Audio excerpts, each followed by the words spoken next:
The galaxy far, far away holds secrets that stretch back thousands upon thousands of years, long before the rise and fall of the Empire, long before the Clone Wars, even long before the Republic itself existed.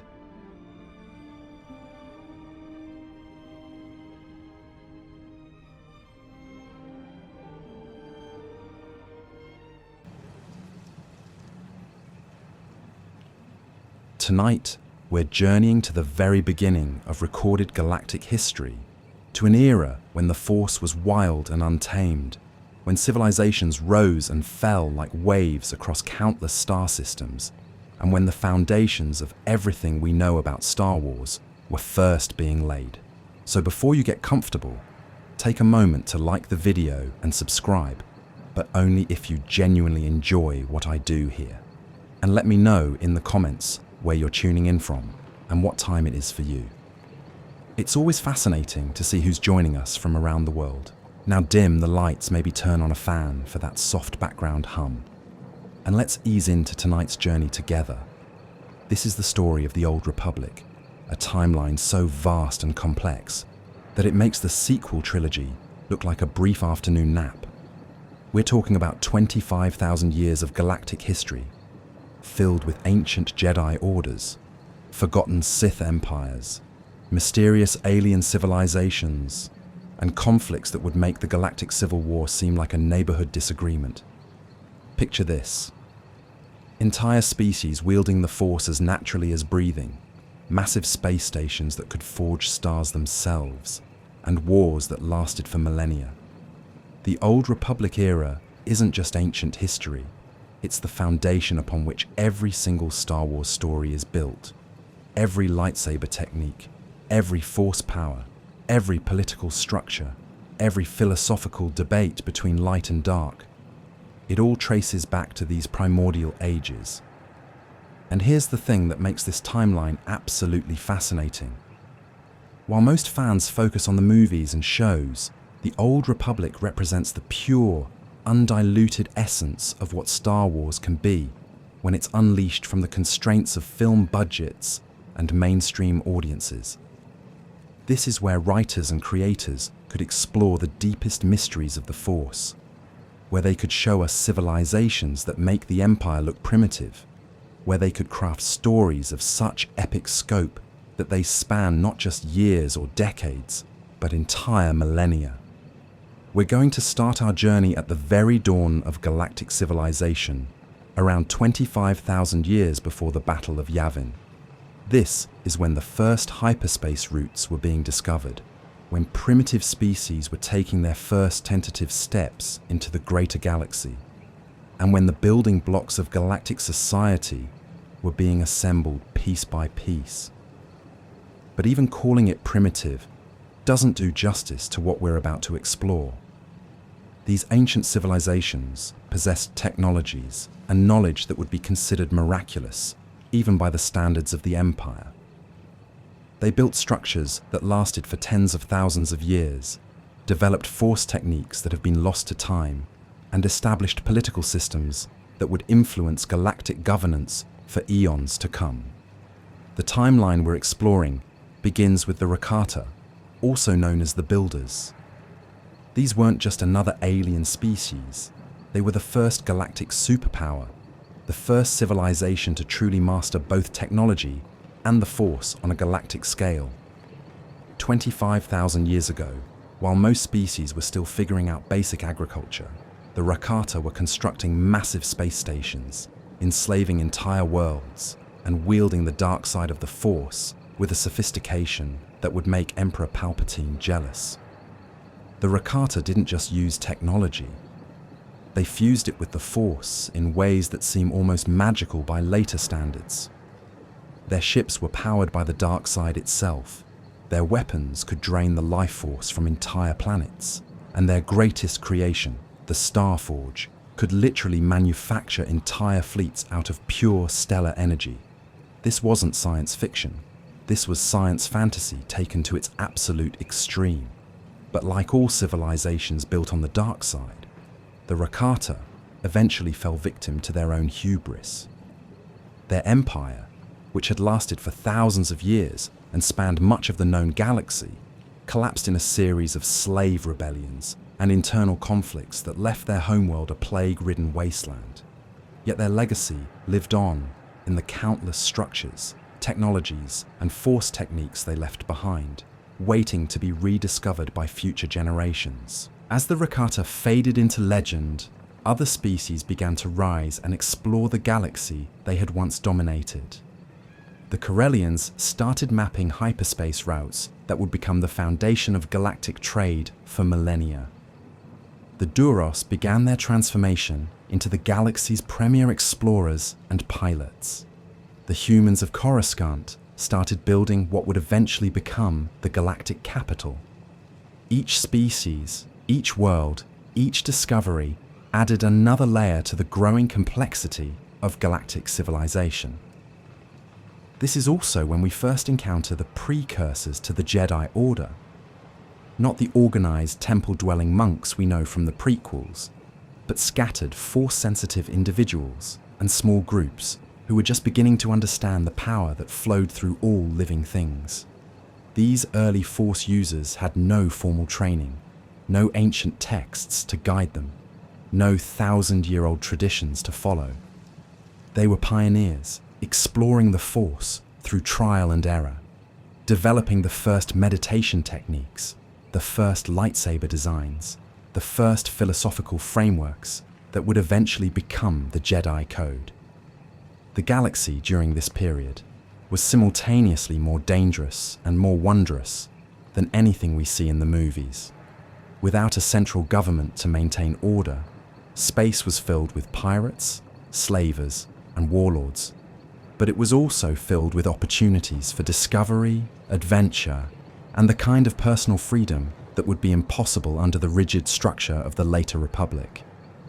This was the Wild West of the Star Wars galaxy, where a single ship and a talented crew could carve out their own destiny among the stars. Ancient alien civilizations that we only hear whispered references to in the movies were thriving during this era.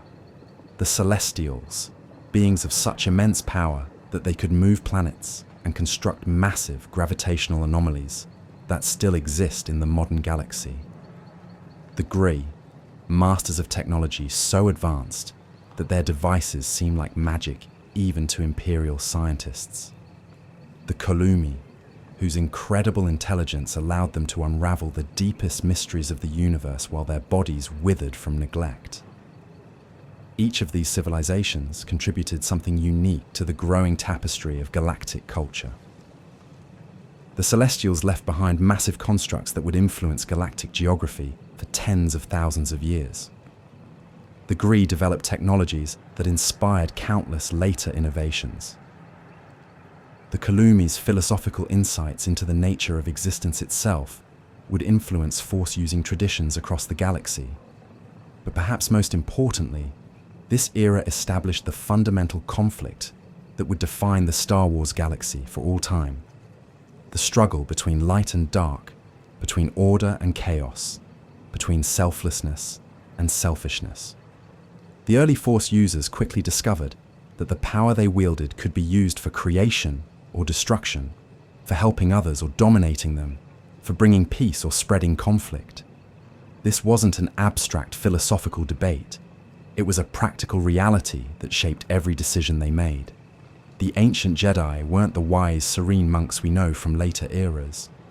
They were warriors, explorers, and philosophers who were actively engaged in shaping the galaxy around them. They fought against dark side cults, protected peaceful civilizations from raiders and conquerors, and slowly developed the ethical framework that would guide Force users for millennia. Their lightsabers weren't elegant weapons from a more civilized age.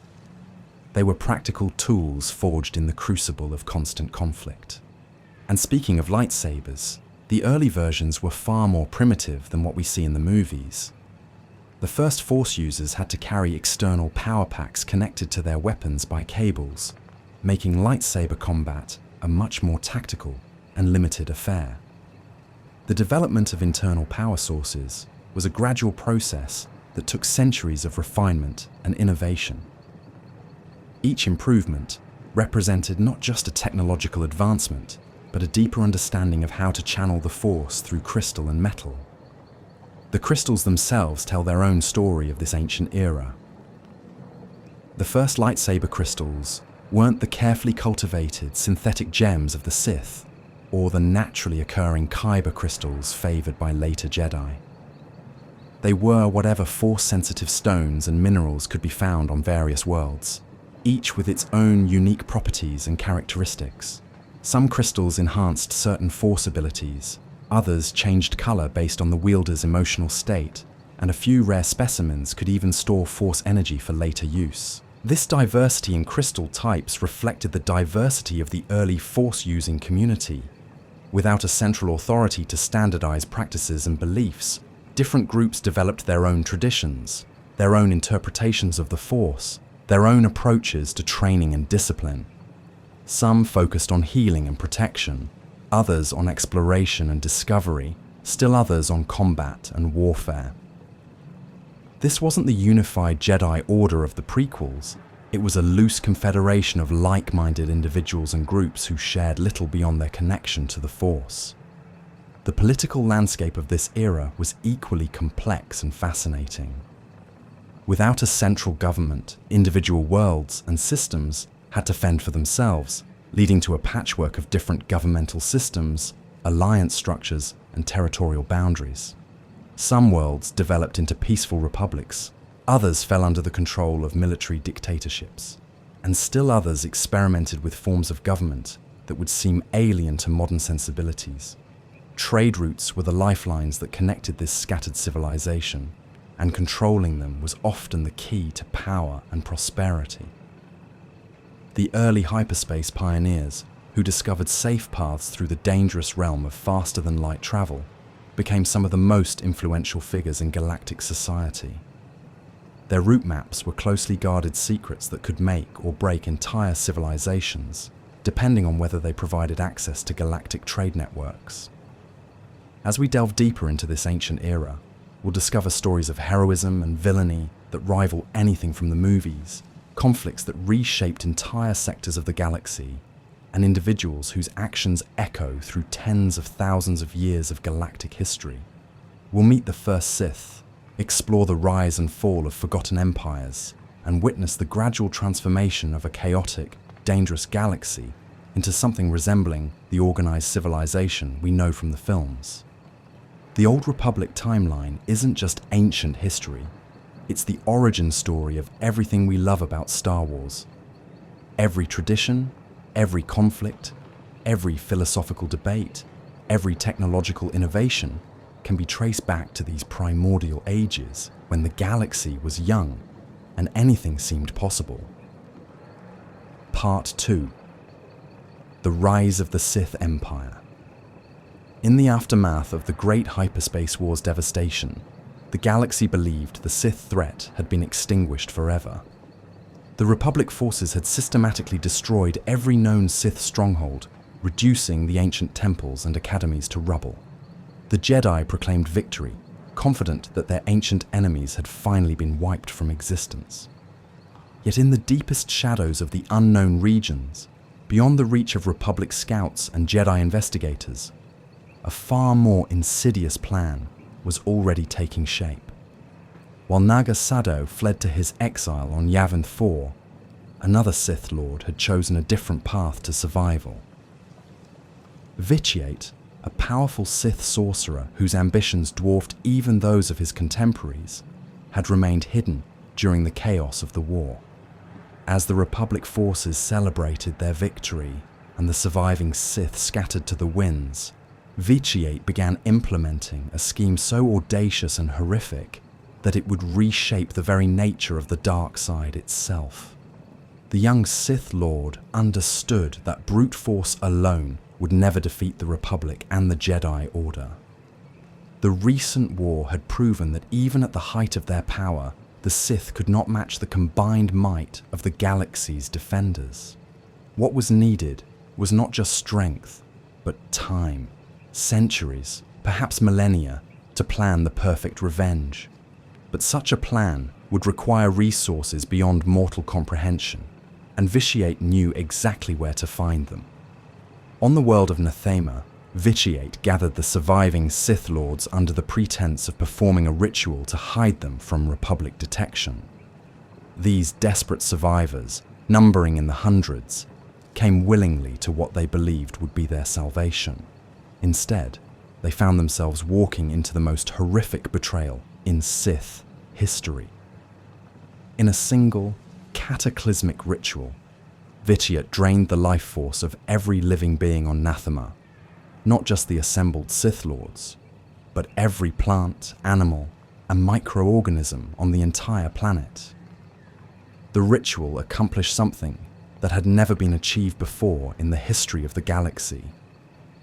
The concentrated life energy of an entire world flowed into Vitiate, transforming him into something beyond mortal understanding. He became virtually immortal, sustained by the stolen essence of billions of life forms. The planet itself became a wound in the Force, a dead zone that even the most powerful Jedi could not sense or penetrate. It was the perfect hiding place for what would come next. With his newfound power, the being who now called himself the Sith Emperor began gathering the scattered remnants of Sith civilization. Those who had not attended his ritual on Nathema, the survivors who had fled to distant worlds, the Imperial soldiers and officers who had escaped the Republic's purge, all were drawn to his banner. But this would not be a simple rebuilding of what had been lost. The Emperor had learned from the failures of the past, and he intended to create something far superior to the old Sith Empire. The Emperor led his followers into the unknown regions, beyond the edges of Republic space where ancient hyperspace routes had been forgotten, and dangerous cosmic phenomena made exploration nearly impossible. There, on the storm-racked world of Dromund Kaas, they established their new capital. The planet itself seemed to respond to their dark presence, its perpetual storms growing more violent, and its jungles becoming twisted with Sith alchemy. For over 1,000 years, this hidden Sith empire grew in secret. Generation after generation of Sith were born, trained, and died in service to the immortal Emperor's vision. They built massive cities that rivaled anything in Republic space, developed technologies that the galaxy had never seen, and perfected dark side techniques that would have horrified even the ancient Sith Lords. All the while, the Republic remained completely unaware of their existence, believing the Sith to be nothing more than a dark chapter in galactic history. The Empire's society was structured around absolute loyalty to the Emperor and the pursuit of dark side power. Unlike the old Sith Empire, which had been plagued by constant infighting and power struggles, this new order maintained strict discipline through a combination of fear, indoctrination, and the Emperor's overwhelming presence. The immortal ruler's consciousness seemed to permeate every aspect of their civilization, creating a unity of purpose that the Sith had never achieved before. During these centuries of hidden growth, the Empire developed a sophisticated intelligence network that slowly began to infiltrate Republic space. Agents posing as merchants, diplomats, and even Jedi were carefully placed throughout the galaxy, gathering information and preparing for the day when the Empire would finally reveal itself. The Emperor's patience was infinite, and he was content to wait until every advantage possible had been secured. The Sith also used this time to refine their understanding of warfare and strategy. They studied every Republic military engagement, analyzed Jedi tactics, and developed countermeasures for every possible scenario. Their armies trained constantly, their fleets grew larger and more sophisticated, and their dark side adepts perfected techniques that could turn the Force itself into a weapon of mass destruction. Perhaps most importantly, the hidden Empire allowed the Sith to develop a culture that was truly their own, free from the need to constantly defend against Jedi interference. They built academies that rivaled anything the Jedi had ever created, libraries that contained knowledge stretching back to the dawn of galactic civilization, and temples where the dark side was explored in ways that previous generations could never have imagined. The Emperor himself remained a figure of mystery even to his own subjects. Few had ever seen him in person, and those who had described a being whose power transcended normal understanding. He communicated through intermediates, issued orders through the Dark Council he had established to govern the Empire, and focused his personal attention on projects that none but he could comprehend. Some whispered that he was preparing for something even greater than the conquest of the Republic, though what that might be remained beyond speculation. As the centuries passed, the Empire's preparation became increasingly sophisticated.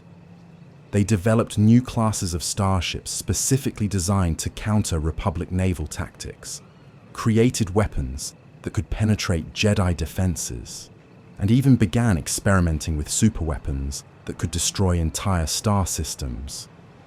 Every aspect of their society was geared toward the eventual war that would restore Sith dominance to the galaxy.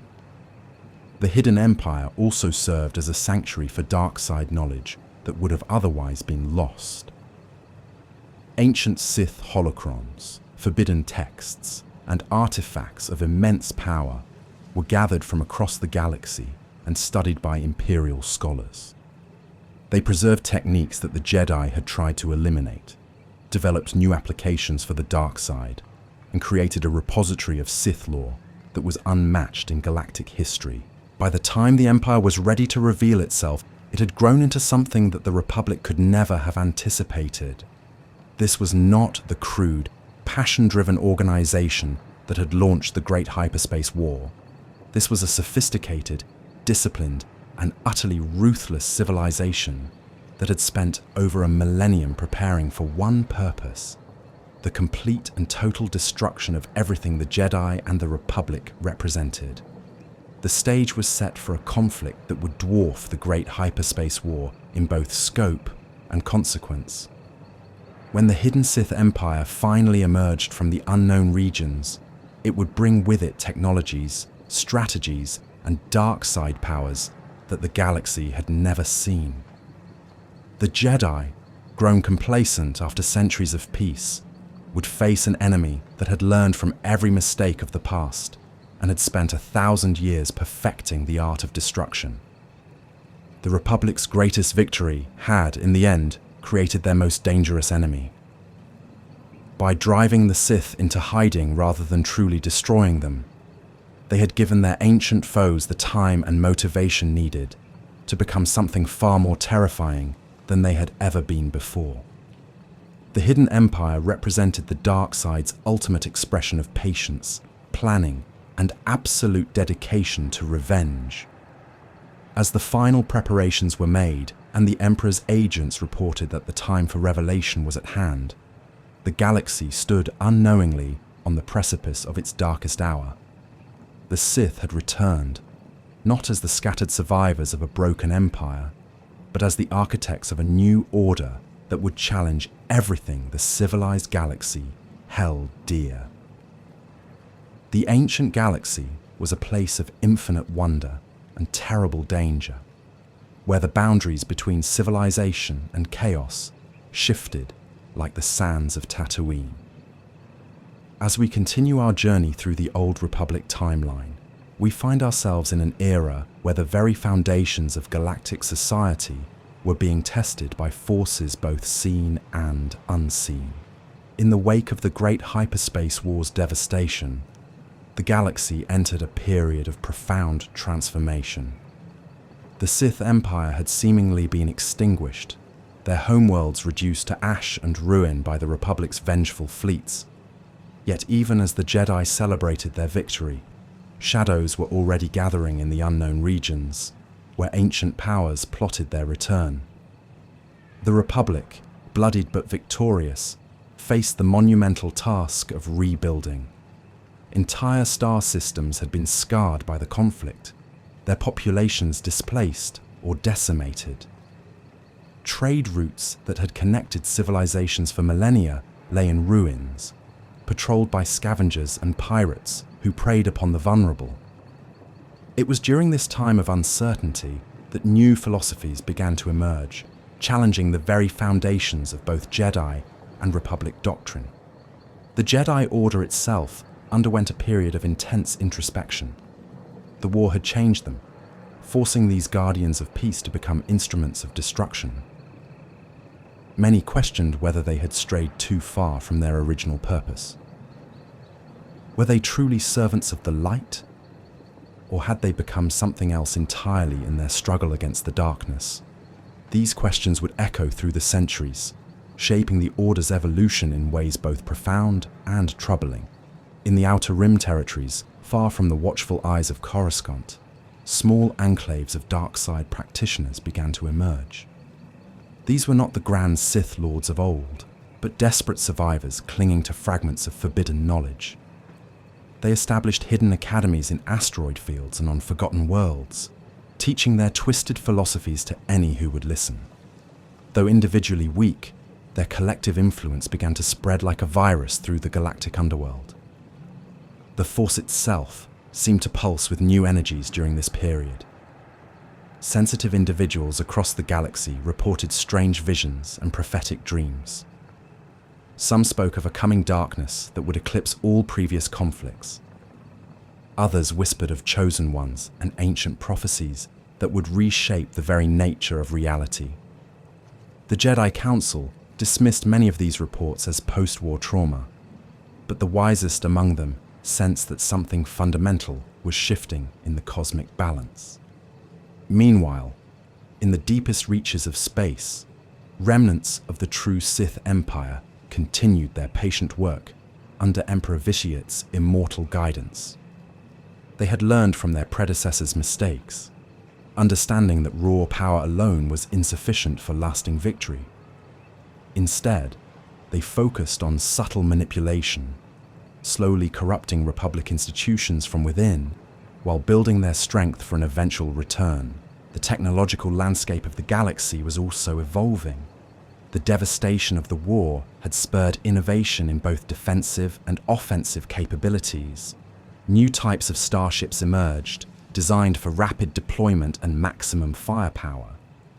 Planetary defense systems became increasingly sophisticated, incorporating lessons learned from the Sith invasion.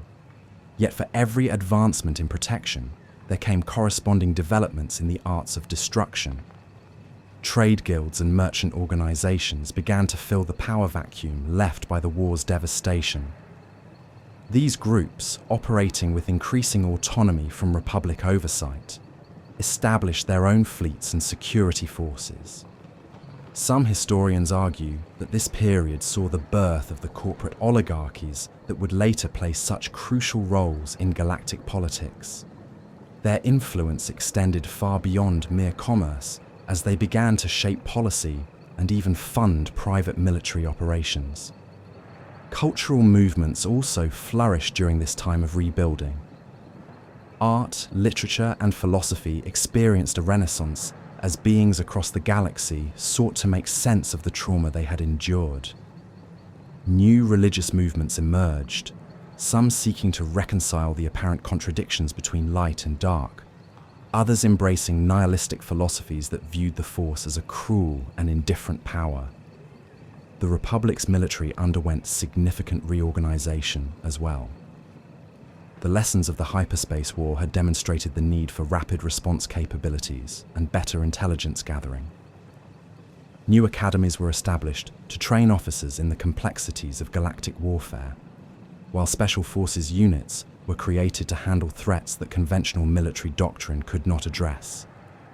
In the halls of the Senate, political factions began to coalesce around different visions for the Republic's future. Some advocated for aggressive expansion and militarization, arguing that only strength could prevent future catastrophes. Others pushed for isolationism, believing that the Republic should focus on internal healing rather than external adventures. These debates would rage for decades, setting the stage for the political upheavals that lay ahead. Perhaps most significantly, this period saw the emergence of new Force traditions that existed outside the established Jedi and Sith paradigms. Groups like the Zyson Shah and the followers of Palawa developed their own interpretations of Force philosophy, often blending mystical practices with martial disciplines. While most remained small and localized, their very existence challenged the binary thinking that had dominated Force philosophy for millennia. The technological echoes of ancient civilizations also began to resurface during this era. Archaeological expeditions funded by wealthy patrons or ambitious governments uncovered relics from the Rakata, the Celestials, and other long-vanished peoples. These discoveries sparked both wonder and concern, as many of the artifacts possess powers that contemporary science could barely comprehend, let alone control. As we drift deeper into this peaceful recounting of galactic history, imagine the countless beings who lived through these transformative years. Ordinary citizens rebuilding their lives on war-torn worlds. Jedi masters grappling with philosophical questions that had no easy answers. Senators debating policies that would affect billions. Merchants and traders reopening routes between distant stars.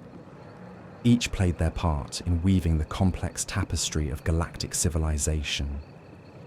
The Force continued its eternal dance through all these events, touching lives in ways both great and small. A farmer on Dantooine might experience a moment of prescience that saved his crops from blight. A pilot navigating the dangerous hyperspace routes might feel an inexplicable urge to change course, avoiding a catastrophic collision. A child playing in the ruins of an ancient temple might hear whispers from across time itself. This was an age of healing and growth, but also of seeds being planted for future conflicts. The galaxy was learning to breathe again after the trauma of war, yet beneath the surface, new tensions were already beginning to form. The eternal struggle between order and chaos, light and darkness, freedom and control continued its ancient rhythm, preparing to burst forth once again in new and unexpected ways. As these currents of change flowed through the galaxy, carrying with them the hopes and fears of countless civilizations, the stage was slowly being set for the next great chapter in the Old Republic's long and tumultuous history. The echoes of the Great Hyperspace War had barely faded when the galaxy began to witness something remarkable.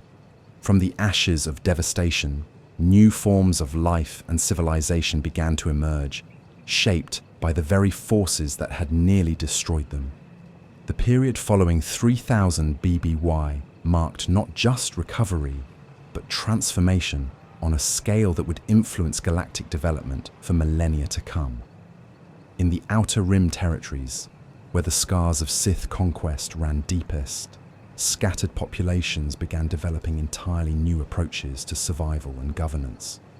These weren't simply rebuilt versions of what had come before, but genuinely innovative societies that had learned harsh lessons from the recent cataclysm. Some embraced radical pacifism, creating communities dedicated to healing and restoration. Others turned toward militant preparedness, determined never again to be caught defenseless against dark-side threats. Perhaps most intriguingly, many of these emerging civilizations displayed unprecedented levels of cooperation across species boundaries. The shared trauma of the Sith invasion had broken down traditional barriers between human and alien populations. On worlds like Ryloth and Bothaway, multi-species councils began forming governments that would serve as early models for the more inclusive galactic institutions that would emerge in later eras. The technological innovations of this period proved equally remarkable. With traditional trade routes disrupted and established manufacturing centers destroyed, necessity drove rapid advancement in several key areas. Hyperspace navigation, previously dominated by a few major corporations, became democratized as smaller groups developed more efficient and affordable methods of faster-than-light travel. This technological dispersion would prove crucial in preventing any single power from again achieving the kind of monopolistic control that had enabled Sith expansion. Meanwhile, in the academic centers that had survived the war, scholars and researchers began undertaking the monumental task of preserving and understanding what had been lost. The destruction of ancient libraries and data repositories had created gaps in galactic knowledge that threatened to leave entire civilizations culturally adrift. In response, new institutions emerged, dedicated not just to collecting information, but to ensuring its widespread distribution and preservation across multiple locations. These scholarly networks developed innovative methods of knowledge preservation that went far beyond traditional archives. They created redundant storage systems, established protocols for rapid information sharing during crisis situations, and most importantly, began training communities in the skills necessary to maintain their own cultural and technical knowledge independently. This decentralized approach to education and preservation would prove remarkably resilient against future attempts at cultural suppression. The Jedi Order itself underwent significant changes during this period, though these transformations were often subtle and took place gradually over generations. The trauma of facing a resurgent Sith Empire had forced many Jedi to confront fundamental questions about their role in galactic affairs. Some argued for a more active stance in preventing the rise of dark side threats, while others advocated for deeper withdrawal from political entanglements that might compromise their spiritual mission. These philosophical debates led to the emergence of different schools of thought within the Order, each emphasizing particular aspects of Jedi training and responsibility. Some focused on archaeological preservation, dedicating themselves to recovering and protecting Force-sensitive artifacts before they could fall into the wrong hands. Others specialized in diplomatic intervention, developing new techniques for resolving conflicts before they could escalate into full-scale wars. The period also saw the rise of numerous independent Force traditions that operated outside the formal structure of the Jedi Order. These groups, often emerging from isolated communities that had survived the war through their own resourcefulness, developed unique approaches to understanding and using the Force.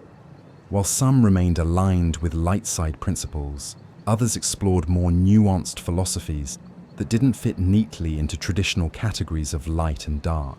These alternative Force traditions proved particularly innovative in their approach to healing and restoration. Many had emerged from communities that had suffered severe trauma during the Sith invasion, leading them to develop specialized techniques for addressing both physical and psychological wounds. Their methods often combined Force abilities with conventional medicine and community support systems, creating holistic approaches to healing that proved remarkably effective. Trade and commerce began to recover during this period, but followed patterns quite different from the pre-war era. The destruction of major commercial centers had eliminated many of the monopolistic practices that had previously dominated galactic markets. In their place, more distributed networks of smaller traders emerged, creating economic systems that were both more resilient and more equitable than their predecessors. These new commercial networks often operated according to principles that prioritized long-term stability over short-term profit.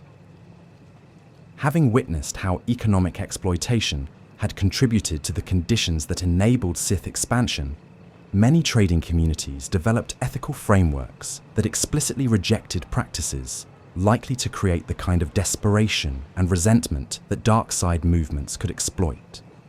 The emergence of new manufacturing techniques during this period deserves particular attention. With traditional industrial centers destroyed or damaged, communities were forced to develop more flexible and efficient production methods. These innovations often emphasized sustainability and local resource utilization, creating economic models that were less dependent on vulnerable supply chains stretching across vast distances. Cultural developments during this era proved equally significant. The shared experience of surviving the Sith invasion had created new forms of artistic expression that transcended traditional species and planetary boundaries. Music, literature, and visual arts began incorporating themes and techniques from multiple traditions, creating genuinely galactic cultural forms that would influence creative expression for centuries to come. These cultural innovations often carried deeper significance than mere aesthetic experimentation. Many served as vehicles for processing collective trauma and building new forms of community identity that could resist the kind of divisive manipulation that had enabled Sith conquest. Art became a tool for both remembrance and hope, preserving the memory of what had been lost, while envisioning what might be built in its place. Religious and philosophical movements also flourished during this period, as communities struggled to make sense of the devastating events they had witnessed and survived. Many of these new spiritual traditions emphasized themes of resilience, interconnection, and the possibility of redemption even after terrible darkness. While they remained distinct from Force-based traditions, they often shared similar values and occasionally developed cooperative relationships with Jedi and other Force users. The political landscape of this era defied simple categorization. Traditional governmental structures had been so thoroughly disrupted that entirely new forms of organization became necessary.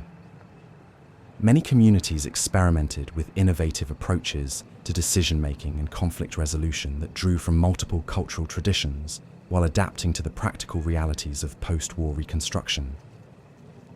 Some of these political experiments proved remarkably successful, creating stable and prosperous societies that would endure for centuries. Others failed quickly, but even their failures provided valuable lessons that influenced subsequent attempts at building effective governance. The diversity of approaches taken during this period would later provide a rich foundation for the development of more sophisticated galactic institutions. Perhaps most importantly, this era saw the emergence of new approaches to preventing and responding to existential threats. The near-total devastation caused by the Sith invasion had demonstrated the inadequacy of traditional defensive strategies. In response, various communities began developing early warning systems, rapid response protocols, and mutual aid agreements that could function even when conventional governmental structures were compromised. These defensive innovations often emphasized redundancy and decentralization, recognizing that any system dependent on a single point of control could be compromised or corrupted. Instead, they created networks of smaller, semi-autonomous units that could coordinate effectively during normal times, but continue functioning independently if larger systems failed. The agricultural innovations of this period deserve special mention, as food security had become a critical concern in the aftermath of widespread destruction. New farming techniques emphasized sustainability and local adaptation, reducing dependence on vulnerable interplanetary food distribution systems. These agricultural advances often incorporated both technological innovation and traditional knowledge, creating food production systems that were both highly productive and environmentally sustainable. Medical and healing arts also advanced significantly during this time, driven by the urgent need to address both the immediate casualties of war and the longer-term health challenges facing disrupted populations. New therapeutic techniques emerged that combined conventional medicine with various force healing traditions, creating treatment approaches that were more effective than either method alone. The educational systems that developed during this era reflected hard-won lessons about the importance of critical thinking and cultural preservation. Rather than simply transmitting information, these new approaches to learning emphasized helping students develop the analytical skills necessary to evaluate claims and resist manipulation.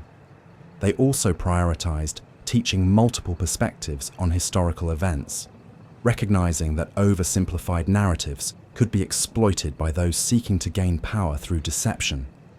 As this remarkable period of recovery and innovation continued, subtle signs began appearing that suggested new challenges were emerging. In the unknown regions beyond the galactic rim, ancient powers stirred, influenced by the disturbances that had rippled outward from the recent conflicts. Meanwhile, within the galaxy itself, some of the new movements that had emerged from the chaos began showing signs of the same ambitions and conflicts that had characterized earlier eras. The seeds of future struggles were being planted even as the galaxy celebrated its recovery from past devastation. Yet the innovations and institutions developed during this transformative period would prove crucial in facing whatever darkness might emerge from the shadows. Yet even as these scattered worlds rebuilt and new alliances formed, the echoes of the great hyperspace war continued to reverberate through the Force itself. The massive loss of life, the destruction of entire civilizations, and the shattering of ancient knowledge had created what some Force-sensitive beings described as wounds in the fabric of reality. These cosmic scars would influence events for generations to come, drawing certain individuals toward paths of power that might otherwise have remained unexplored. In the decades following the war's end, reports began filtering in from across the galaxy of unusual Force phenomena. Entire star systems experienced what could only be described as Force storms, violent tempests of energy that disrupted hyperspace travel and caused sensitive individuals to experience prophetic visions. Some of these visions spoke of ancient knowledge waiting to be rediscovered, while others warned of darker powers stirring in the unknown regions of space. The Jedi, still recovering from their own losses during the conflict, found themselves stretched thin as they attempted to investigate these disturbances. Many of their most experienced masters had fallen during the war, leaving younger knights to grapple with mysteries that would have challenged even seasoned practitioners. This knowledge gap created opportunities for alternative interpretations of the Force to take root, some beneficial, others decidedly more dangerous. On the remote world of Telos, a group of former Jedi established what they called the Academy of Contemplation. Unlike traditional Jedi training, which emphasized action and service to the Republic, these practitioners focused on meditation and the study of Force philosophy. They believed that the galaxy's recent trauma required a more introspective approach to understanding the cosmic balance. Their teachings, while not embracing the dark side, challenged conventional Jedi wisdom about emotional detachment and the necessity of serving galactic governments. Meanwhile, in the corporate sector, a different kind of power was emerging. The destruction of so many established trade routes and manufacturing centers had created a vacuum that enterprising individuals were eager to fill. Some of these new merchant princes and industrial magnates discovered that their success seemed almost supernaturally guided, as if the Force itself was directing their business ventures. Whether this represented a new form of Force sensitivity or simply the natural chaos of a recovering economy remained unclear. Recognizing that so much knowledge had been lost during the conflict, various groups across the galaxy began obsessively collecting and preserving information. These keepers, as they became known, established hidden archives on dozens of worlds, determined to ensure that future catastrophes could not erase the accumulated wisdom of millennia. Not all of these preservation efforts were benign. Some keeper cells actively sought out Sith artifacts and texts, believing that understanding their enemies required studying their methods. While most of these groups maintained strict protocols to prevent corruption, the very act of collecting such dangerous knowledge created opportunities for the dark side to influence events from beyond the grave. Several promising Force sensitives were lost to madness after exposure to Sith holocrons that had been safely secured in keeper vaults. The political landscape of this era was equally complex. The Republic, while victorious, had been fundamentally changed by the war. The need for rapid military mobilization had centralized power in ways that many member worlds found uncomfortable. In the war's aftermath, a movement arose advocating for greater local autonomy and reduced central authority. These autonomist factions argued that the Republic's very strength had made it a target for Sith aggression, and that a more decentralized government would be less vulnerable to future attacks. This political tension manifested in the emergence of new governmental experiments across the Outer Rim. Some worlds formed mutual defense pacts that operated independently of Republic oversight. Others established what they called philosopher councils, governing bodies that made decisions based on force-guided meditation, rather than traditional democratic processes. While most of these experiments ultimately failed or were reintegrated into the Republic, they demonstrated a galaxy-wide desire to find new ways of organizing society in the aftermath of trauma. The technological developments of this period were equally revolutionary. The destruction of major shipyards and manufacturing centers had forced engineers and scientists to develop more efficient, smaller-scale production methods. This led to breakthrough advances in personal technology, including improved communications devices, more sophisticated medical equipment, and even experimental personal force field generators. Some of these innovations would prove crucial in future conflicts, while others opened entirely new possibilities for both peaceful development and potential abuse. These crystalline matrices could store vast amounts of information in nearly indestructible form, making them ideal for preserving knowledge against future catastrophes. However, early experiments revealed that these crystals could also store something more intangible: emotional impressions and even fragments of consciousness from their creators. This discovery would have profound implications for understanding the nature of the Force and the possibility of consciousness surviving physical death. The social changes occurring during this period were perhaps even more significant than the political and technological ones. The war had broken down many traditional barriers between species and social classes. Refugee populations had been forced to work together for survival, creating new forms of cooperation that transcended old prejudices. These wartime partnerships often evolved into permanent alliances, trade relationships, and even new forms of art and culture that blended traditions from multiple worlds. Music, in particular, experienced a renaissance during this period. The shared trauma of the war had created a common emotional language that musicians from dozens of species could tap into. The haunting melodies that emerged from this era, known collectively as void songs, were said to capture something essential about the galaxy's experience of loss and renewal. Some Force sensitives claimed that these songs actually carried subtle Force influences, capable of healing emotional wounds or inspiring hope in those who heard them. Yet, beneath all of this recovery and innovation, darker currents continued to flow. These cults taught that the conflict between light and dark was itself an illusion, and that true power came from transcending such artificial distinctions. While most of these groups remained small and relatively harmless, a few began demonstrating abilities that concerned both Jedi and Republic intelligence services. More troubling still were the occasional reports of individuals who seemed to have been changed by exposure to the war's psychic trauma. These void-touched, as they came to be known, displayed erratic behavior and sometimes dangerous abilities. Some could drain the life force from living beings simply by touching them. Others seemed to exist partially outside normal space-time, appearing and disappearing without warning.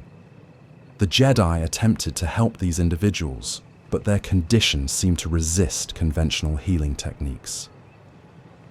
As the galaxy moved further from the immediate aftermath of the Great Hyperspace War, the seeds of future conflicts were already beginning to sprout.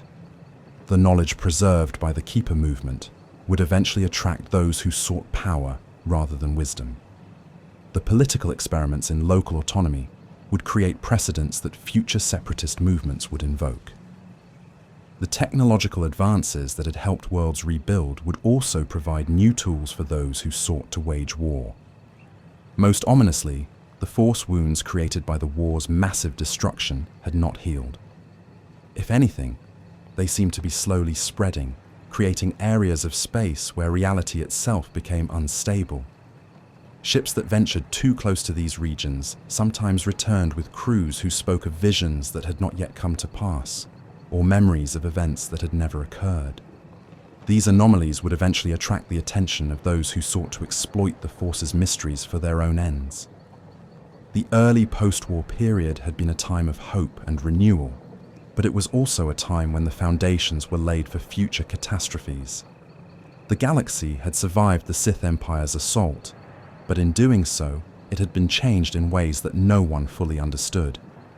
The true test of these changes would come not in the immediate aftermath of victory, but in the centuries that followed, as new generations inherited both the wisdom and the wounds of their predecessors. As this era drew to a close, the galaxy stood at a crossroads. The paths forward led toward possibilities both bright and terrible, shaped by choices that had yet to be made and powers that had yet to fully manifest. As the centuries rolled on after the great conflicts that had shaped the early Republic, the galaxy began to settle into new patterns of growth and exploration.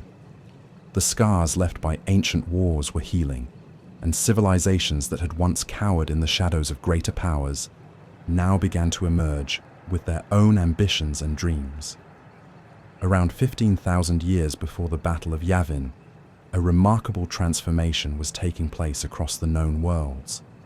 The Republic, still young but growing stronger with each passing generation, had begun to establish trade routes that stretched from the core worlds to the far reaches of the Outer Rim. These weren't just pathways for commerce, but lifelines that connected diverse species and cultures in ways that had never been possible before. The Corellians, always ambitious and forward-thinking, were among the first to recognize the potential of these expanding networks. Their shipwrights had perfected designs that could traverse the dangerous hyperspace lanes with greater reliability than ever before. Where once a journey between star systems might take months or even years, now it could be accomplished in mere days or weeks. This revolution in travel didn't just change how people moved through the galaxy, it fundamentally altered how they thought about distance and possibility. On countless worlds, species that had developed in isolation began to encounter others for the first time. The meetings weren't always peaceful, of course. Cultural misunderstandings led to conflicts, trade disputes escalated into skirmishes, and territorial ambitions clashed with established boundaries. But for every world that closed its borders in fear, another opened them in hope of what connection might bring. The Duros, natural explorers and navigators, found themselves in high demand as pilots and scouts. Their innate understanding of hyperspace routes made them invaluable to the expanding Republic fleet. They established way stations on distant worlds, creating safe harbors for travelers venturing into previously uncharted regions. These outposts became melting pots of galactic culture, where a Twi'lek trader might share a meal with a human explorer, while a Rhodian mechanic repaired their ship. But it wasn't just the Republic that was expanding. Independent systems, confederations of allied worlds, and even isolated empires began to reach beyond their traditional boundaries. The galaxy was becoming a more connected place, but also a more competitive one. Resources that had once seemed abundant now appeared finite as more civilizations laid claim to them. The Force-sensitive communities of this era faced their own unique challenges. Without the rigid structure of a formal Jedi order, these individuals often found themselves serving as mediators, advisors, or protectors for their local communities. Some gathered in small groups, sharing knowledge and techniques passed down through generations. Others worked alone, following personal codes of ethics that varied widely from one practitioner to another. On the world of Ossus, scholars had begun collecting texts and artifacts related to Force traditions from across the galaxy. Their great library, still modest compared to what it would become millennia later, housed scrolls and holocrons from dozens of different cultures. Visitors could find meditation techniques from the mystics of Alferides, alongside combat forms developed by the warrior philosophers of Awhile. This cross-pollination of ideas led to new understandings of the Force that would influence practitioners for generations to come. The planet Tython, long considered sacred by Force sensitives, experienced a gradual resurgence during this period. Pilgrims began arriving from distant worlds, drawn by ancient stories and half-remembered legends. They came seeking wisdom, healing, or simply a place where their abilities would be understood and accepted. Small communities formed around the planet's most significant sites, each developing its own interpretation of the Force's will. These communities weren't without their conflicts, however. Philosophical differences that might seem minor to outsiders could create deep divisions among Force users. Some believed in active intervention in galactic affairs, while others advocated for contemplative withdrawal from worldly concerns. Some saw the Force as a tool to be mastered and wielded, while others viewed it as a guide to be followed with humility and reverence. The tensions between these different approaches occasionally erupted into open conflict. The Schism of the Seven Suns, as historians would later call it, saw a group of militant Force users attempt to establish their own empire in the Mid-Rim. They believed that those with power in the Force had not just the right, but the obligation to rule over those without it. Their campaign lasted nearly a decade before collapsing under the weight of its own contradictions and the united opposition of both Republic forces and other Force user communities. Meanwhile, on the edges of known space, explorers were making discoveries that would reshape understanding of galactic history. Ancient ruins found on worlds like Korriban and Ziost hinted at civilizations far older than previously imagined. These archaeological sites contained artifacts of incredible power and sophistication, but also warnings about the dangers of unchecked ambition and the corrupting influence of dark knowledge. The Republic's expansion wasn't limited to physical territory. This era saw remarkable advances in communication technology, allowing near instantaneous contact between worlds separated by vast distances. The HoloNet, though still primitive compared to its later incarnation, began to connect distant systems in a web of shared information and culture. This technological revolution had profound social implications. Ideas could now spread across the galaxy at unprecedented speed. A philosophical movement that began on Alderaan might find adherents on Malastare within months. A scientific breakthrough on Corellia could be applied on Kuat before the year was out. But dangerous ideologies could spread just as quickly, and misinformation could cause panic across multiple systems before the truth could catch up. The period also saw the emergence of the first truly galactic criminal organizations. Pirates and smugglers had always existed, but now they began to coordinate their activities across vast distances. The Crimson Fleet, operating from hidden bases in the unknown regions, became a significant threat to Republic shipping. Their raids were carefully planned operations that struck simultaneously at targets hundreds of light years apart, then vanished into hyperspace before any coordinated response could be mounted. Trade guilds grew in power and influence during this time, some becoming so wealthy and well-connected that they rivaled planetary governments in their ability to shape policy. The banking clan, though not yet the massive institution it would later become, began offering financial services that spanned multiple sectors. Their credit systems allowed for commerce on a scale previously impossible, but also created new forms of economic dependency and control. Cultural exchange flourished alongside commercial expansion. Art, music, literature, and philosophy crossed species boundaries as never before. The great amphitheaters of Naboo hosted performers from across the galaxy, while the universities of Chandrila attracted students representing dozens of different species and cultures. This cultural mixing created new forms of expression that drew from multiple traditions, enriching the galaxy's artistic heritage. Yet, for all these positive developments, the period was not without its darker aspects. The expansion of civilization also meant the displacement of indigenous populations, the exploitation of natural resources, and the imposition of outside values on societies that had developed their own ways of life. Environmental destruction followed in the wake of industrial development on many worlds, and the gap between rich and poor grew wider as some individuals and organizations accumulated vast wealth, while others struggled with poverty. The Force itself seemed to respond to these changing times in unexpected ways. Practitioners reported new phenomena, unusual manifestations of power that didn't fit traditional understanding. Some attributed these changes to the increasing complexity of galactic civilization, suggesting that the Force was adapting to the needs of a more interconnected galaxy. Others worried that the disturbances were signs of coming darkness, echoes of ancient conflicts that had never truly been resolved. As this era drew to a close, the galaxy stood transformed. What had begun as scattered worlds and isolated civilizations had become a complex, interconnected web of relationships, dependencies, and shared destinies.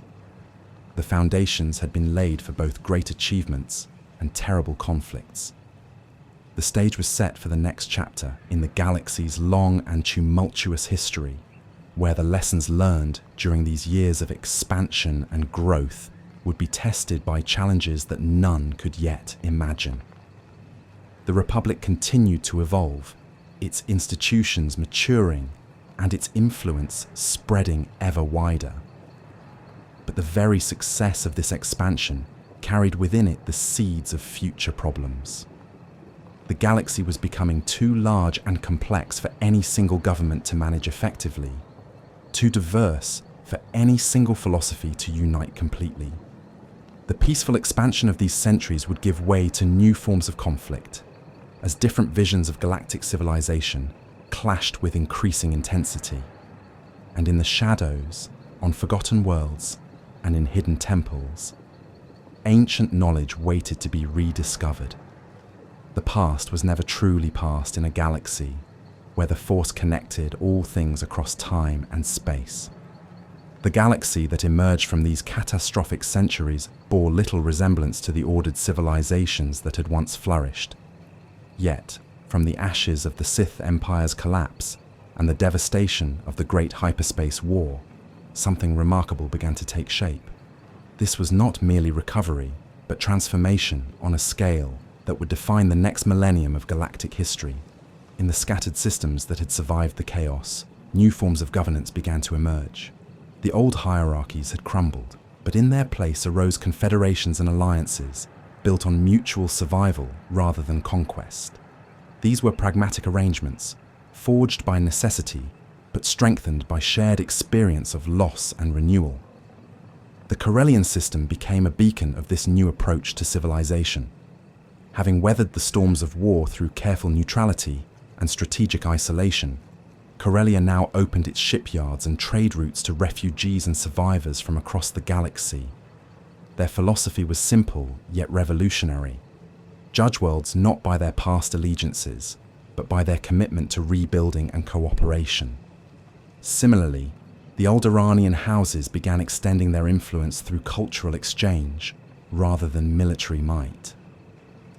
They established networks of scholars and artists, creating the first truly galactic renaissance in centuries.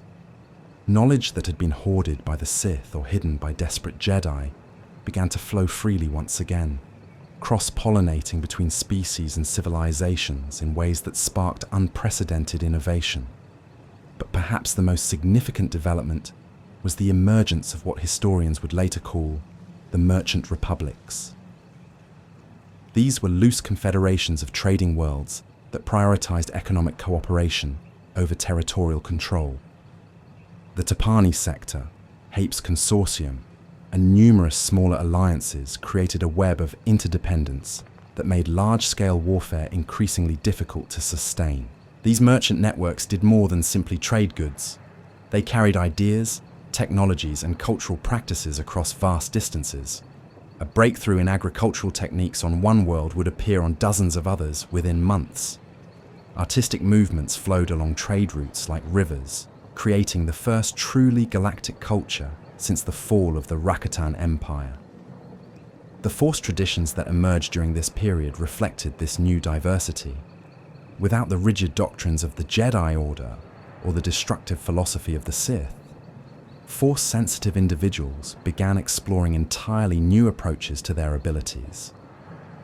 The Falanasi developed techniques of concealment and illusion that made them nearly invisible to conventional detection. The Shapers of Krovar learned to manipulate the elements themselves, bending fire and water to their will through Force techniques that seemed to blur the line between science and mysticism. On the world of Tython, ancient Jedi archives spoke of the Jedi, predecessors to the modern Jedi who had sought balance between light and dark. Some survivors began attempting to reconstruct these teachings, believing that the rigid adherence to the light side had contributed to the Jedi Order's downfall. These experiments in Force philosophy would have profound implications for future generations. Technology advanced in ways that would have seemed impossible during the wars. Without the constant drain of military expenditure, resources flowed toward exploration and innovation. New hyperdrive designs reduced travel times between core systems by half. Medical advances extended lifespans and eliminated diseases that had plagued species for millennia. Agricultural techniques transformed barren worlds into garden paradises. The development of the holonet during this period revolutionized galactic communication. For the first time since the Rakatan Infinite Empire, instantaneous communication became possible across vast distances. This technological marvel did more than simply allow faster coordination of trade and diplomacy. It created a shared galactic consciousness, a sense that despite their differences, all civilized beings were part of something larger than themselves. Yet this golden age of reconstruction was not without its shadows.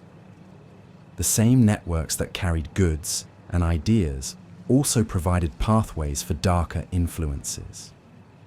Sith artifacts, thought destroyed or lost, began appearing in private collections and black markets.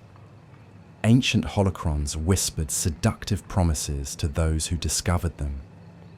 The very freedom that allowed for such remarkable innovation also created opportunities for those who would exploit it. In the corporate sector, vast trading companies began accumulating power that rivaled planetary governments. These organizations operated with the efficiency of military units, but answered to no authority beyond their boards of directors. While they contributed to the galaxy's prosperity, they also concentrated wealth and influence in ways that would later prove problematic. The criminal underworld adapted to this new galaxy with characteristic cunning. Smuggling cartels established routes that paralleled legitimate trade networks. Information brokers built empires on the buying and selling of secrets.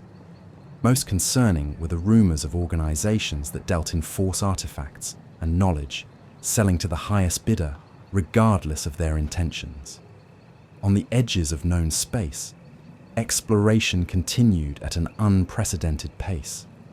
New hyperspace routes were discovered monthly, opening previously unknown regions to colonization and trade. Some of these expeditions brought back wonders, rare elements and technologies from long-dead civilizations. Others returned with warnings of dangers that dwelt in the galaxy's dark corners. The unknown regions, that vast expanse beyond the galactic rim, became a particular source of fascination and concern. Ships that ventured too far often simply vanished, leaving behind only garbled transmissions and navigational data that made no sense. Yet the potential rewards were too great to ignore.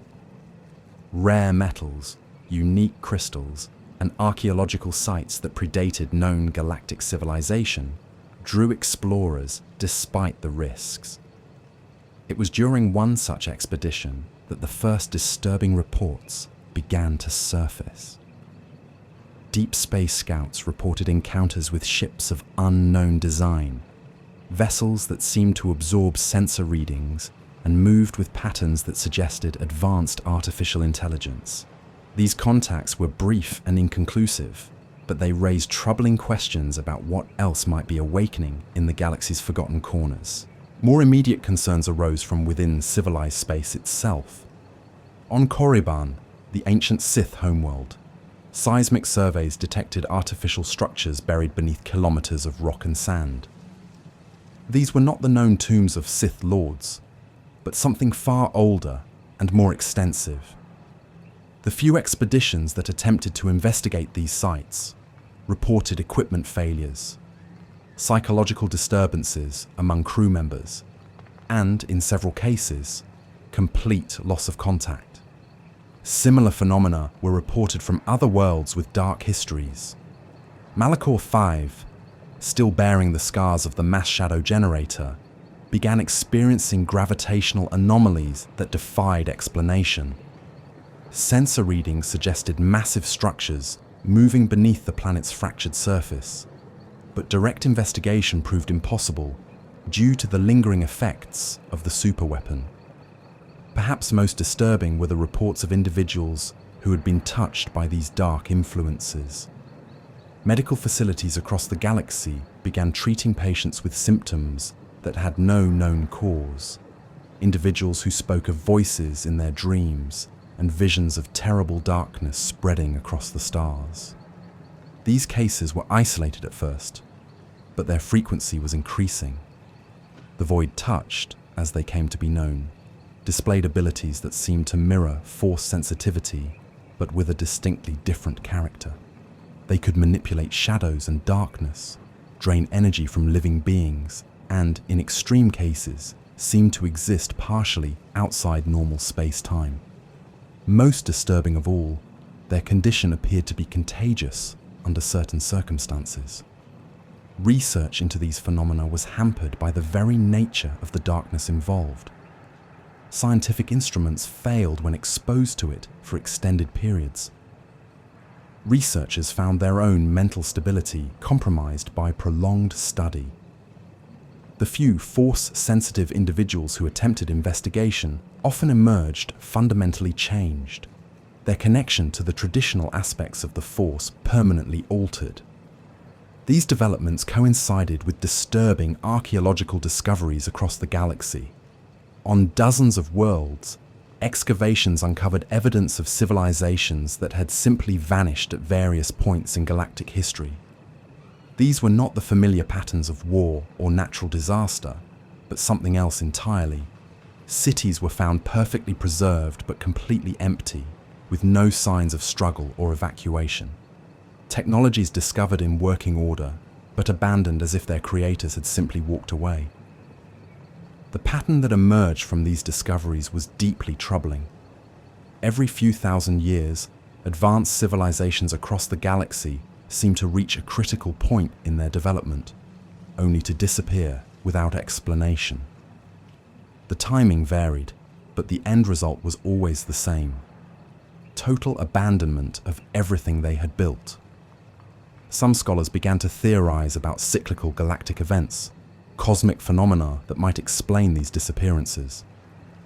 Others suggested that the galaxy itself might be subject to influences from beyond known space, forces that periodically culled advanced civilizations before they could reach some critical threshold. These theories gained additional support from discoveries in the deep core, that mysterious region at the galaxy's heart, where conventional hyperdrive travel was nearly impossible. Long-range sensors detected massive artificial structures in that region, constructs that dwarfed even the largest space stations. The energy signatures from these objects suggested technology far beyond current galactic capabilities, yet their age appeared to be measured in geological timescales. Attempts to investigate the deep core directly met with failure after failure. The gravitational anomalies and hyperspace distortions that made the region dangerous also seemed to be artificially maintained.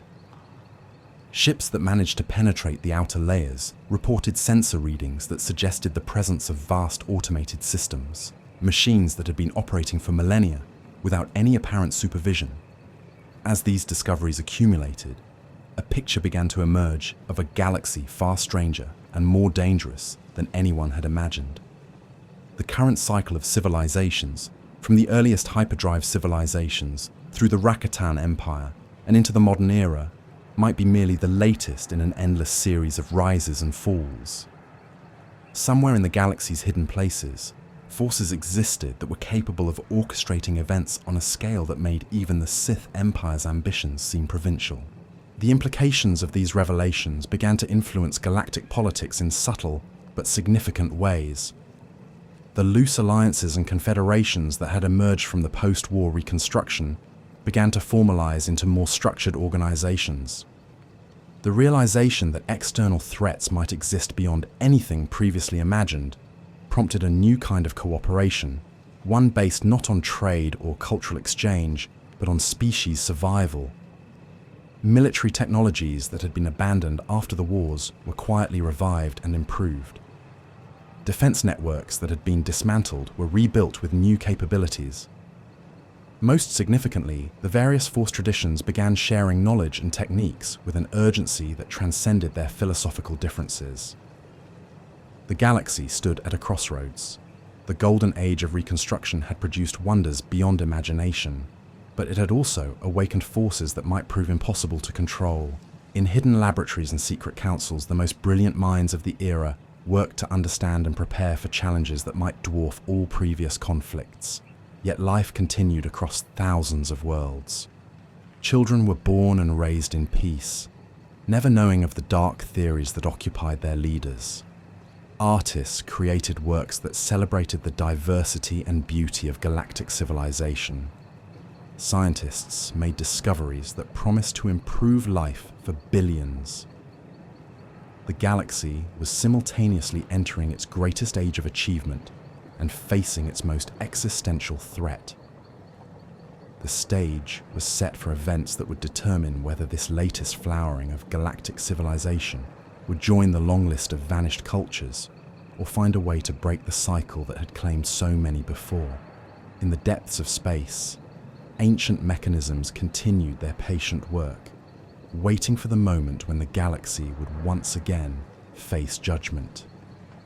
The choices made in the coming centuries would echo across eternity, determining not just the fate of current civilizations, but the very possibility of intelligent life in the galaxy. Part 8. The Scars of Forever.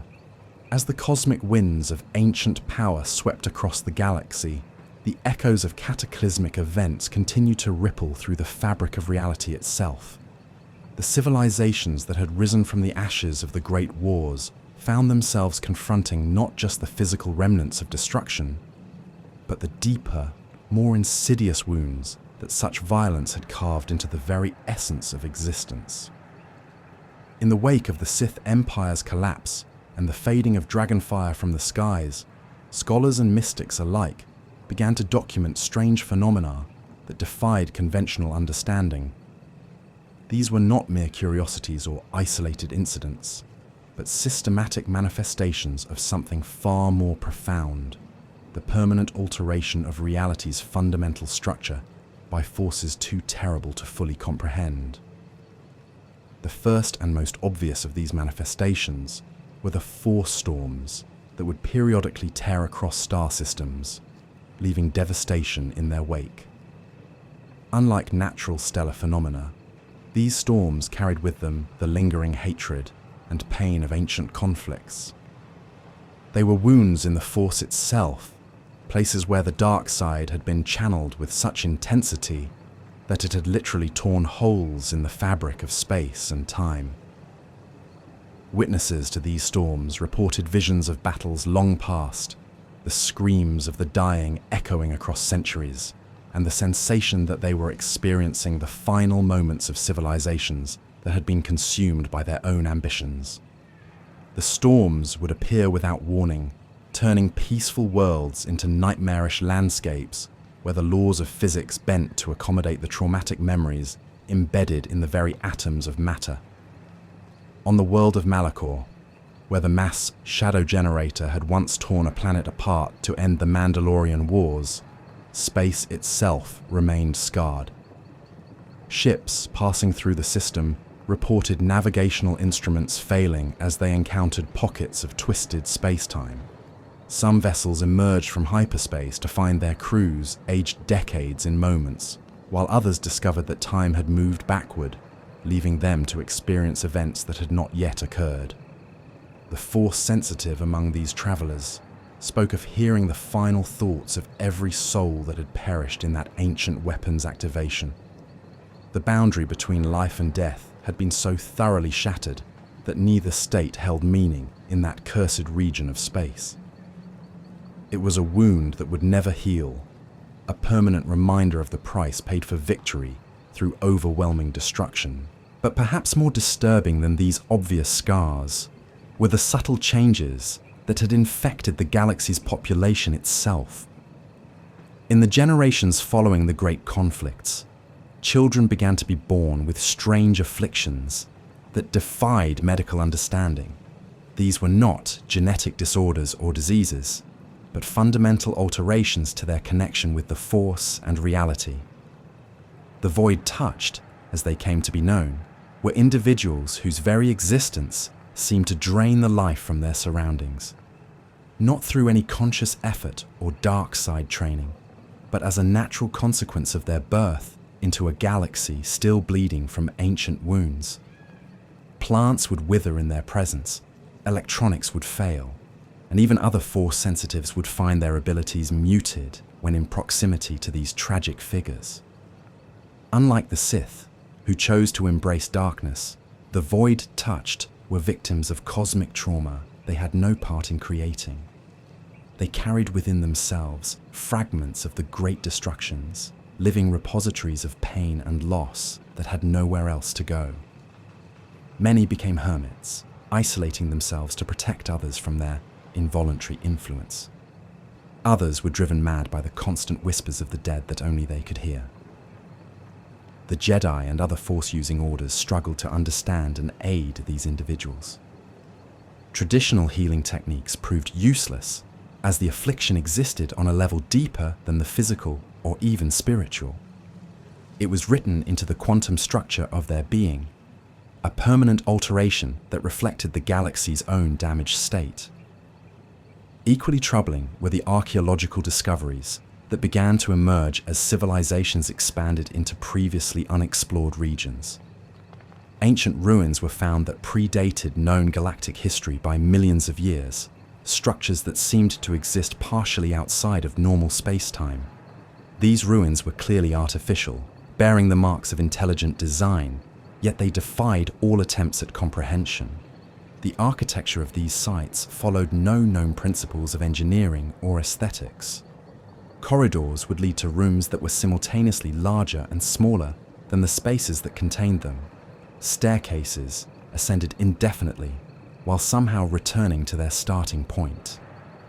Chambers existed that could only be entered by beings who had never been born, or could only be perceived by those who had already died. Expeditions to these sites invariably ended in disaster.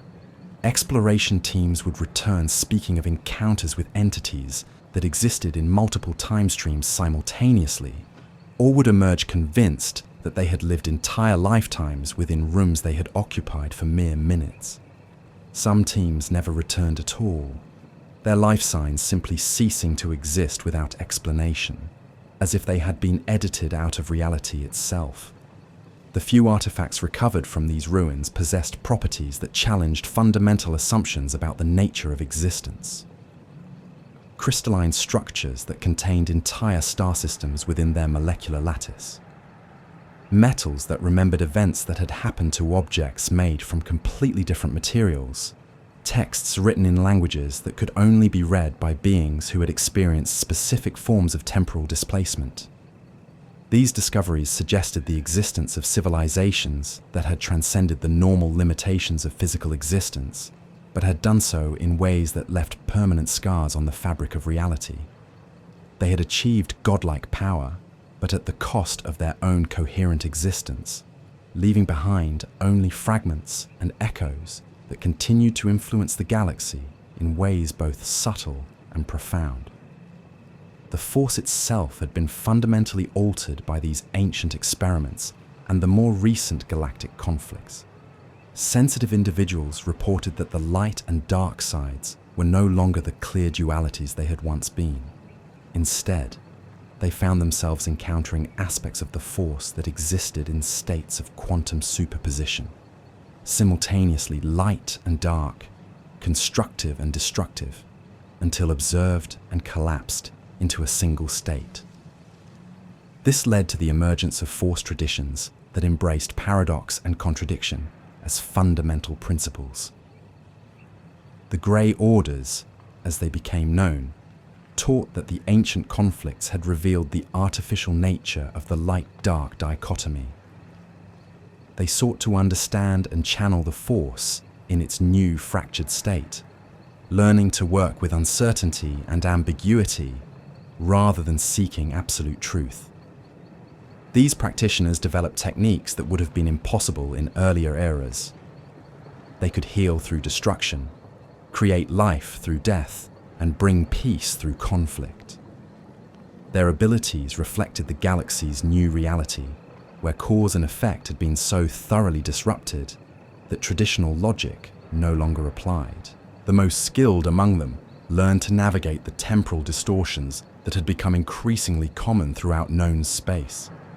They could step sideways through time, experiencing events from multiple perspectives simultaneously, or could exist in several different potential timelines until choosing which one to collapse into reality. But perhaps the most significant change was the emergence of what scholars termed the cosmic memory. This was a phenomenon in which individuals would suddenly gain access to memories and experiences that belonged to beings who had lived in previous eras of galactic history, not through Force-based techniques or technological intervention, but as a spontaneous manifestation of the galaxy's damaged temporal structure. A farmer on a peaceful agricultural world might suddenly remember the experience of being a Sith Lord who had died millennia earlier. A child could wake up with perfect knowledge of extinct languages and lost technologies. Entire populations would simultaneously experience the memories of civilizations that had been destroyed before their species had even evolved.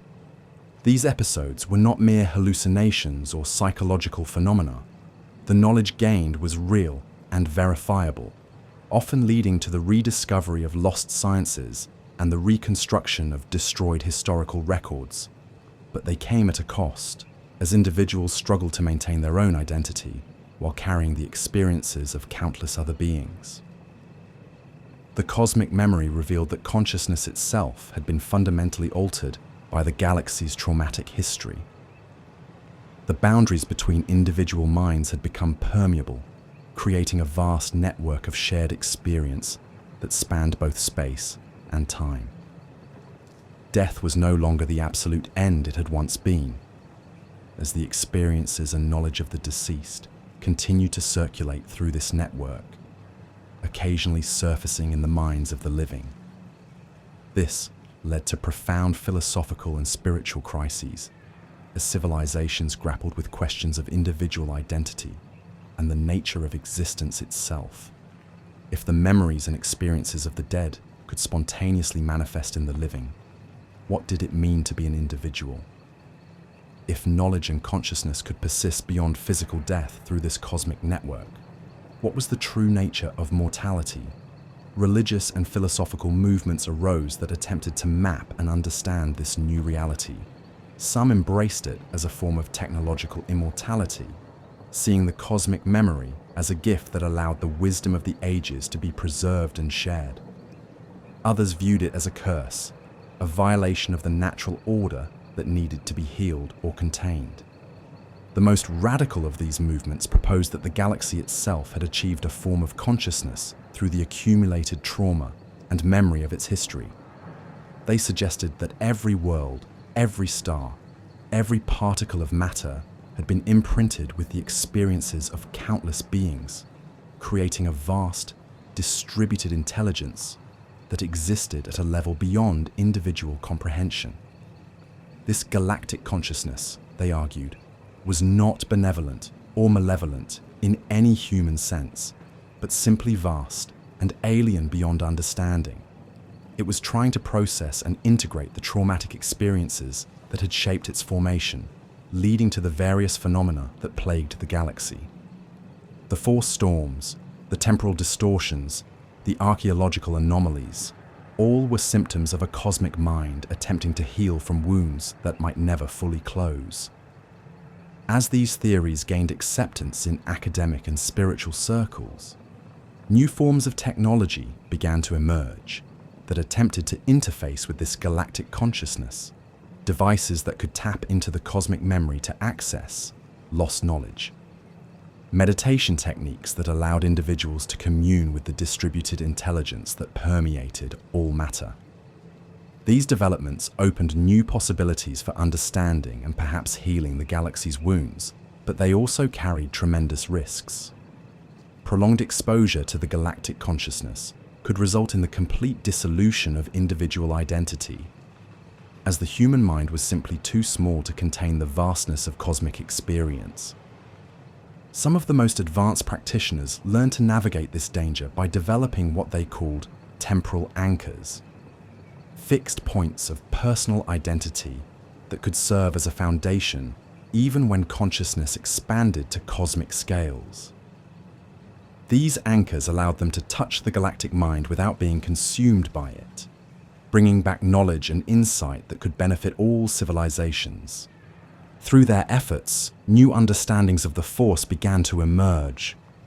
It was revealed that the energy field had never been separate from matter and consciousness, but was rather the fundamental substrate from which both emerged. The ancient conflicts had not damaged the Force so much as revealed its true nature as a dynamic, evolving system that responded to and incorporated the experiences of all living beings. This revelation suggested that the galaxy's wounds were not permanent damage, but rather growing pains as the Force reality system evolved to accommodate new forms of consciousness and experience. The traumatic events of the past were being processed and integrated, slowly transforming from sources of pain into sources of wisdom and strength. But this evolution was far from complete, and its ultimate outcome remained uncertain. The galaxy stood at a crossroads, poised between transcendence and dissolution, between healing and further fragmentation. The choices made by the civilizations of this era would determine not just their own fate, but the fundamental nature of reality itself for eons to come.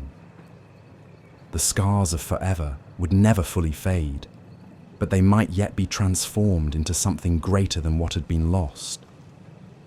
In the depths of cosmic trauma, new forms of consciousness and existence were taking shape, preparing to carry the galaxy forward into an uncertain but potentially glorious future. As the cosmic memory continued to weave its web through the fabric of space and time, ancient secrets began to surface that would challenge every assumption about the nature of existence itself.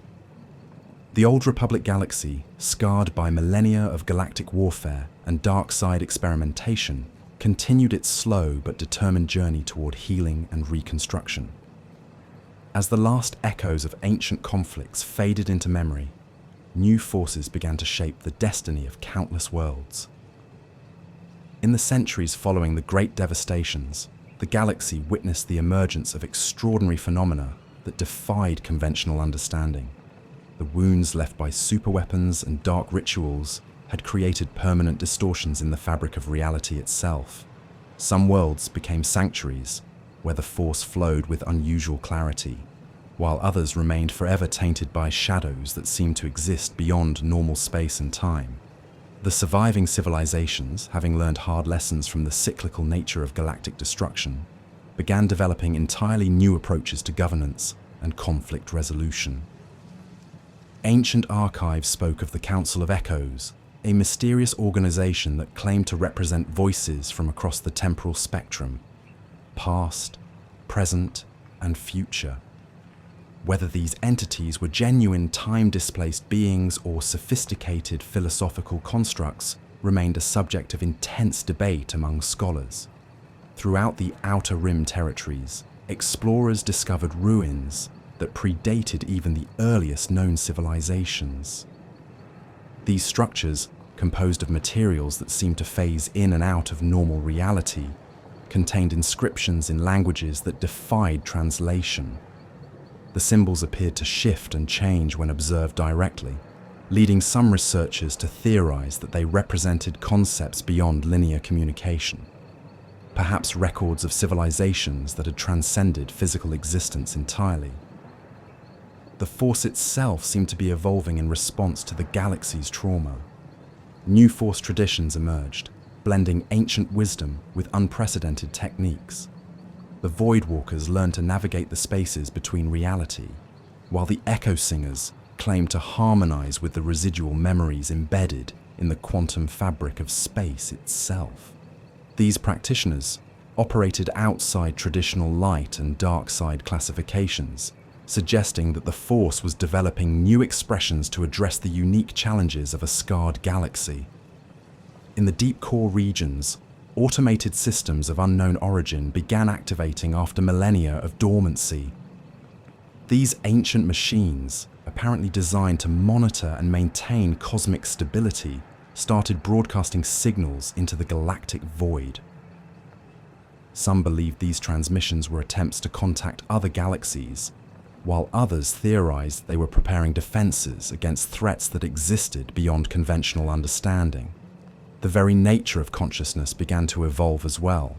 Reports emerged of individuals who seemed to exist simultaneously across multiple timelines, their awareness spanning different versions of galactic history.